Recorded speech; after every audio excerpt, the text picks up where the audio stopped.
Bonjour. Dans le cadre du module de stratigraphie paléogéographique, on va essayer de passer en revue certaines méthodes de l'analyse stratigraphique. Vous savez bien que ce module, il est subdivisé en deux grandes parties d'après le descriptif de la filière. Donc la première partie est consacrée aux méthodes stratigraphiques, alors que la deuxième partie, elle est consacrée à la reconstitution paléogéographique. Donc il y a plusieurs méthodes stratigraphiques, à savoir donc la lithostratigraphie, la biostratigraphie, la magnétostratigraphie, la radiostratigraphie, la chronostratigraphie. Toutes ces méthodes, on va essayer de les voir ensemble. Et aujourd'hui, durant cette séance, on va voir la méthode de radiostratigraphie. Définition et objectif de la méthode. Donc la méthode de datation radio-stratigraphique est basée sur la désintégration des isotopes radioactifs qui sont piégés dans les minéraux au cours de leur formation, surtout dans les roches magmatiques et parfois dans les roches métamorphiques. Cette méthode, c'est une méthode qui est très fiable et ça nous permet d'avoir un âge numérique précis, puisque c'est une méthode qui est basée sur un phénomène naturel, continu et irréversible qui est la désintégration radioactive. Ça permet à la fois une datation et par conséquence, ça permet aussi la corrélation. Parce que, donc, tout élément ou toute entité géologique datée peut être facilement corrélée. Donc, les isotopes d'un élément sont, comme vous le savez, les atomes de cet élément dont ils diffèrent que par le nombre de neutrons. Par exemple, donc, vous connaissez les isotopes du carbone 4, donc du carbone, sont représentés par donc les isotopes carbone 12, carbone 13, carbone 14. Parmi ces isotopes, vous avez les isotopes qui sont stables et les isotopes qui sont instables. Les isotopes qui sont donc radiogénétiques, vous avez ici le carbone 14. Donc l'isotope qui est stable, c'est le carbone 12. D'accord? Durant la formation d'un minéral, il y a, comme je viens de le dire, piégeage et intégration des isotopes, des éléments chimiques se forment donc des isotopes au niveau de la charpente cristalline de ces minéraux, avec un nombre d'atomes qui est représenté ici par T0, autant T0. Une fois le minéral est formé, se déclenche la désintégration, c'est-à-dire le passage, donc il y a épuisement du stock de départ durant le temps par phénomène de désintégration et à un certain moment, on n'a qu'une partie qui va rester, l'autre partie, elle va passer sous forme d'un élément stable ou sous forme d'un autre minéral, donc radioactif, qui va donner par la suite d'autres éléments. Donc, voilà, cette désintégration est proportionnelle au nombre d'atomes présents au temps T par l'intermédiaire d'une constante de désintégration qui est la constante qui est exprimée en année moins 1 et qui signifie la probabilité, d'accord, donc qui signifie aussi la probabilité pour que un élément peut subir la désintégration. Donc, partant de ce fait de la désintégration progressive du matériel piégé au départ, partant de ce fait pendant un certain temps, pendant un delta t, donc vous aurez, donc on peut écrire cette relation par l'intermédiaire de la constante de désintégration, dp sur dt est égal à moins lambda p0, qui fait, nous donne dp sur p0 est égal à moins lambda dt. En intégrant l'équation 1, on aura log népérien de P est égal à moins lambda T plus une constante. À T0, P est égal à P0. C'est le moment de la fermeture du système. Donc, log népérien de P0 est égal à K. Donc, à T0, si vous avez T égal à 0, vous aurez log népérien donc de P est égal à 0 plus K, ce qui nous donne log népérien de P0, encore, de P0 est égal à K. On aura log népérien de moins lambda T plus log népérien de P0, et ce qui va nous donner P est égal à P0E moins lambda T. C'est la deuxième équation qu'on utilise pour calculer le temps, encore, qui nous donne, c'est l'équation mathématique de la désintégration radioactive, ou qu'on appelle aussi la loi de décroissance radioactive, et que vous connaissez, que vous avez déjà vu en cours de S1. Le temps est donné par cette équation, elle est de la forme T est égal à 1 sur lambda, point log népérien de P0 sur P. Chaque élément radioactif est caractérisé par sa période T de désintégration, qui correspond au temps nécessaire à la désintégration de 50% des noyaux présents. C'est le temps de demi-vie ou de la demi-vie, c'est-à-dire au temps T est égal à grand T, P est égal à P0 sur 2. Donc, et par conséquent, ça nous permet de, si on prend cette valeur de P et on la remplace dans l'équation 2, ça va nous donner T est égal log népérien de 2 sur lambda, ou lambda est égal log népérien de 2 sur 2. Ces deux relations 3 et 4, ça nous permet de calculer T quand on connaît lambda, ou calculer lambda quand on connaît T. Donc vous avez ici une courbe de décroissance radioactive, et vous voyez qu'en partant avec 16 isotopes, on termine avec 16 isotopes. D'accord? C'est-à-dire rien ne se gagne, rien ne se perd, tout se transforme. À 50%, ça correspond le temps de disparition, de transformation de 50% des isotopes, vous aurez, et donc c'est la période T. Et puis, de ces 50%, ils vont donc se transformer 50%, donc 25%, vous aurez de T et ainsi de suite jusqu'à l'épuisement total donc du stock des isotopes qui subissent la désintégration. Donc, à l'opposé, vous aurez la croissance progressive en éléments fixes.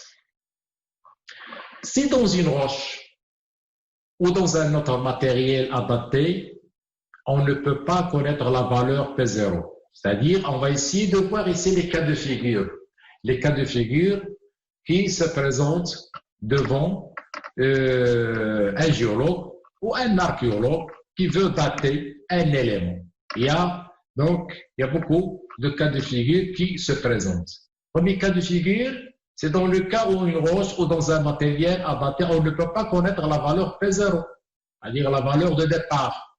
Alors, dans ce cas-là, on ne connaît donc, alors on peut déduire la valeur de P0 de cette relation, puisqu'on connaît bien que au départ il y avait P0, après transformation désintégration, vous aurez au niveau du minéral une quantité P qui n'est pas encore, donc qui peut être sujet à la transformation.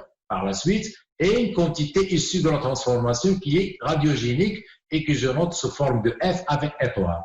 Donc, ce qui fait que F est égal à P0 moins P, où F est la quantité d'isotopes radiogéniques au temps T.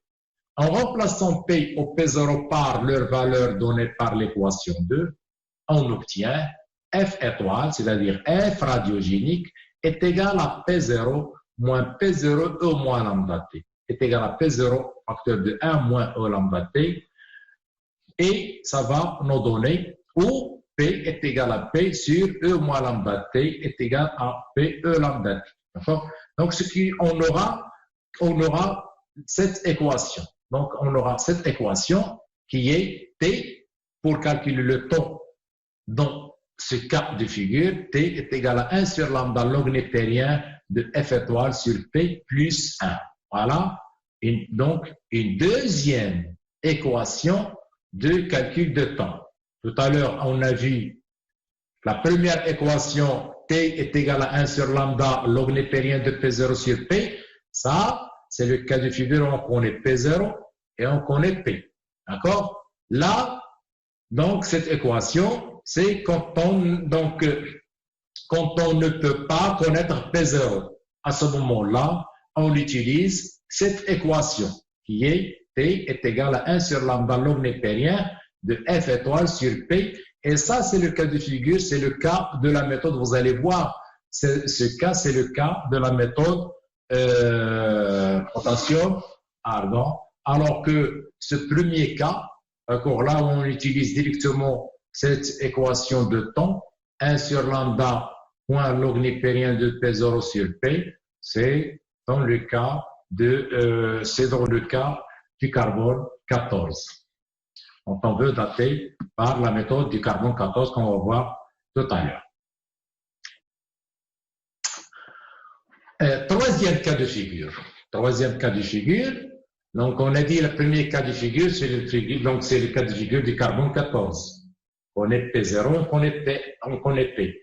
Deuxième cas de figure, on ne connaît pas P0 et on peut la déduire par cette astuce mathématique. D'accord? Et donc, ça nous donne une deuxième équation donc de calcul du temps, de l'âge. Troisième cas de figure, si dans un matériel géologique, l'isotope fils F présent à l'heure actuelle comporte deux composantes. L'isotope fils radiogénique, c'est-à-dire qui provient de la désintégration, liée à la désintégration in situ de l'isotope père, F0 déjà présent au moment de la formation du minéral ou sa fermeture vis-à-vis de cet isotope. Ainsi, vous aurez F est égal à F0 initial plus F radiogénique. Donc, je répète. Donc, il y a l'isotope fils radiogénique avec une étoile, c'est lui qui est lié à la désintégration. Et vous avez F0 déjà présent au moment de la formation du minéral ou sa fermeture vis-à-vis et qu'on va le retrouver à la fin. C'est-à-dire, c'est comme si vous avez deux éléments de même nature. D'accord? Dont l'un, il est lié à la désintégration et l'autre, il était là au moment de la fermeture du système et on le retrouve à la fin, donc au moment T où on veut procéder à l'analyse et à la datation et à des mesures par spectrométrie de masse. Donc, sachant que F radiogénique, toujours un élément radioactif, donc, elle est donnée par cette relation. Donc, F radiogénique est égal à P facteur de E lambda moins 1. C'est l'équation 3. Soit, on a F mesuré.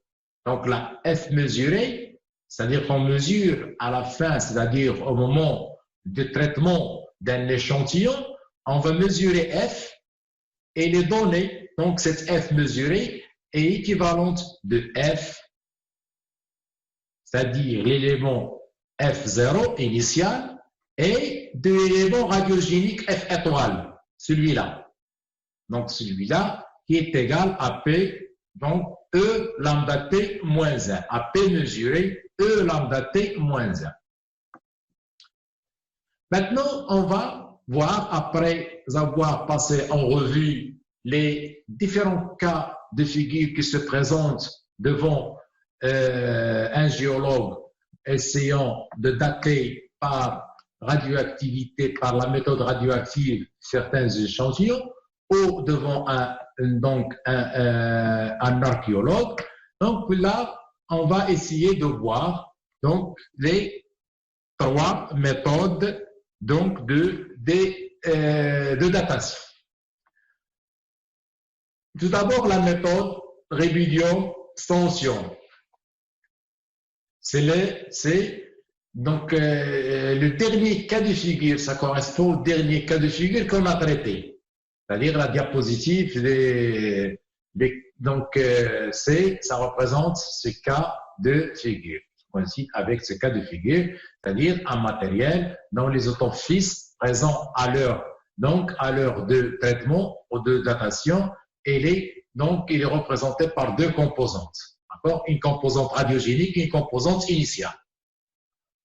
Au cours de la fermeture, ceci s'explique par le fait suivant, c'est-à-dire au cours de la fermeture de la roche magmatique, certains minéraux ils vont piéger du rubidium et du strontium dans leur charpente cristalline. Ces deux éléments sont représentés respectivement par les isotopes suivants. Pour le rubidium, il est représenté par le RB85 et le RB87. Alors que pour le strontium, il est représenté par le strontium 88, le strontium 87, le strontium 86 et le strontium 84. La désintégration concerne le rubidium. C'est l'isotope radioactif qui va donc se désintégrer. Pour donner quoi? Pour donner l'élément radiogénique qui est le strontium 87, avec émission des particules bêta-. Cette désintégration se fait donc avec une constante de désintégration qui est égale à 1,42 10 à la puissance 11 ani-1, 11 ani-1, et T est égal à 48,8 10 à la puissance 12. C'est-à-dire, ça nous permet aussi de dater des événements. Regardez, la période de demi-vie, elle est très, très importante. Donc, ça nous permet de dater des événements qui sont très anciens. Et là, il faut donc savoir que le choix des méthodes de datation est en relation avec l'événement qu'on veut dater. L'événement, il est bien situé. Donc, on situe bien l'événement par rapport aux autres événements adjacents et par conséquent, sa position stratigraphique sur le terrain, c'est elle qui impose donc le choix de méthode. Donc, c'est pas donc pour dater des événements qui sont très anciens. Non, par conséquent, il faut s'adresser à des méthodes dont la période est très importante. Alors que pour dater des événements qui sont récents, on s'adresse à des méthodes dont la période est plus petite. D'accord? Le problème qui se pose, c'est qu'on ne connaît pas la quantité de ces isotopes. Isotopes lors de la fermeture du système, surtout la quantité de P ou de C du F. Et par conséquent, on retourne à l'astuce F mesuré est égal à F0 initial plus F radiogénique qui est donné par P mesuré E lambda T-1 qui devient le strontium mesuré égale le strontium initial 87 piégé plus le rubidium qui va se transformer en strontium radiogénique 87. On se trouve ici devant une équation à deux inconnus, le temps T de désintégration du rubidium 87 en strontium 87 et la quantité 87 donc initiale. Notons que le rubidium est l'élément radioactif et donc par désintégration le strontium. Le strontium 87 existe naturellement dans la roche. F0 est inconnu, il varie d'une roche à une autre. P est inconnu car le strontium 87 qu'on va mesurer, elle est égale au strontium radiogénique, et c'est de la désintégration du rubidium 87, et donc plus le strontium initial qui est piégé par la roche. Sachant que le strontium 87 est un isotope stable et que donc, le strontium 86 est un isotope dont la quantité reste constante, puisqu'il n'est ni radioactif ni radiogénique, c'est-à-dire le strontium au départ est 86 égale au strontium 86 à la fin, c'est-à-dire qu'on va mesurer par spectrométrie. Si on divise l'équation de tout à l'heure par cette quantité, donc par la même quantité, donc l'équation ne change pas et on aura une équation de la forme y est égale à ax plus b. Où y, donc où a, qui est le coefficient, c'est une équation donc d'une droite linéaire, dont le coefficient directeur a est égal à e lambda moins 1. B, elle est donnée par cette valeur. Pour déterminer la valeur de B, on procède de la façon suivante. Effectuer les mesures des rapports strontium 96 sur strontium 86 et rubidium 96 sur strontium 86 par spectrométrie de masse.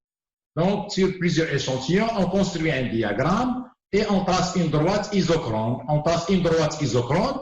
La droite isochrone, pourquoi on l'appelle isochrone? Parce qu'il est tracé au dépend des minéraux analysés et ces minéraux sont dits des minéraux cogénétiques, sont formés en même temps, ce qui va donner donc cette droite Y est égale à AXB et où A est le coefficient directeur de cette droite et il nous permet de déterminer l'âge, le temps. A, tout en calculant A. On connaît par exemple cette valeur, il lui correspond cette valeur sur le diagramme et cette valeur donc sur les ordonnées, il lui correspond cette valeur sur les abscisses qui est le rubidium 96 sur strontium 80. Et on calcule A. YB moins YA sur XB moins XA est égal à E lambda T moins 1 et on peut déduire le temps T à partir de la valeur de A. Et en connaissant lambda ou en connaissant la période. La méthode carbone 14, c'est le cas de figure où on connaît donc la quantité initiale et on connaît la quantité donc finale. C'est-à-dire, il suffit d'avoir donc un matériel. C'est une méthode qui est utilisée pour dater des événements qui sont récents parce que sa période, la demi-vie, est de 5730 années. Donc, c'est pour cela que c'est une méthode qui était utilisée par les archéologues. Donc, les archéologues pour la datation des ossements qui sont récents ou les morceaux de bois. Il suffit de prendre un morceau de bois, donc de mesurer par spectrométrie de masse les valeurs donc du carbone 14, c'est-à-dire par un compteur Geiger. Donc Geiger, on peut déterminer la valeur. Donc on a dit que le rapport C14-C2 après la mort de l'organisme est le même que celui d'un organisme vivant actuellement. Donc il faut prendre la même masse, d'accord, le même poids. Le carbone 14 sur le carbone total, il est stable dans l'atmosphère. Le carbone initial sur le carbone initial, il est poli. Le carbone 12 initial, le carbone 14 actuel sur le carbone 12 actuel, il est mesuré. Et l'âge, il sera donné par cette équation. C'est l'équation de datation qu'on a vue en premier lieu, en premier cas de figure, c'est-à-dire où les composantes qui sont connues. Reste la troisième méthode, c'est la méthode potassium-argon, donc il y a le T est égal à 1,31 milliard d'années et lambda est égal à 5,90 à la puissance moins 11 années moins 1. D'accord? Donc ça, c'est une méthode qui permet de dater des événements qui sont très anciens.